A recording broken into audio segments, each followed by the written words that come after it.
Բարև սիրելի ընկերներ ջան, ո՞նց եք, հետևորդներ ջան։ Ուրեմն այսօր հանդիպում հրաշալի մարդկանց հետ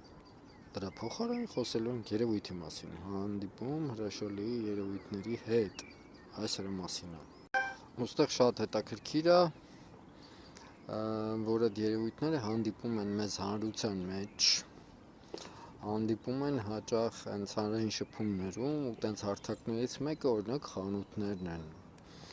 Ու քանի որ ես ագարակի հնավայրը շատ եմ սիրում, օրերից մի օր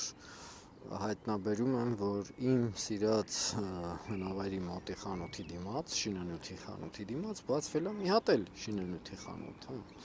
Շատ լավ է, որ բացվել է, բազմազանության համար գնում ես այնտեղ,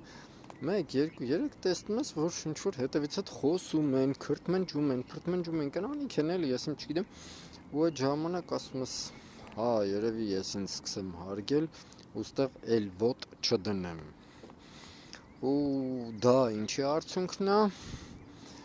որ մարդկանց հետ աշխատում ես, իրանց փսիխոսոմատիկայի կարգավորումների ընթացքում քո մոտ էլ է սկսում ինչ-որ բաներ ավելի կարգավորվել եւ այլն։ Օրից մի օր հայտնաբերեցի այդ խանութի շնորհիվ, երևում էր, բայց ավելի ցայտուն դառավ, որ այն լավ խանութը, որ ընտանիքը աշխատացնում խանութը եւ բանվորները անգամ հարգված մարդիկ են, ու դու քեզ որ մտնում ես այդտեղ ինքդ զգում ես, որ մարդկային միջավայրում ես գտնվում, այդտեղ դասակարգեր լավ ու վատ չկա, կա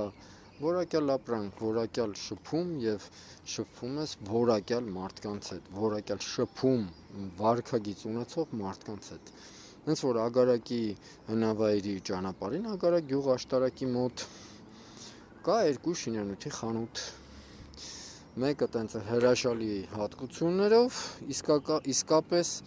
եւ մյուսը հենց էլի, որ գնում ես 1, 2, 3 ասում ես, չէ, այստեղ չեմ ուզում գամ։ Այդտենց դեղատներ էլ կան,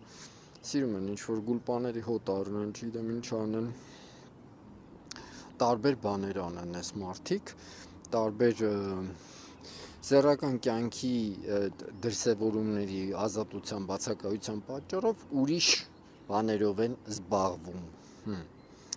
Եվ այլն։ Հիմա այնտեղ կան մարդիկ, են ասում, որ իրոք մարդկային բարձր որակն են ու ընկերանում ես, անկախ քեզնից այդ մարդկանց հետ ընկերանում ես։ Ագարակի շինանյութի մասին է խոսքը։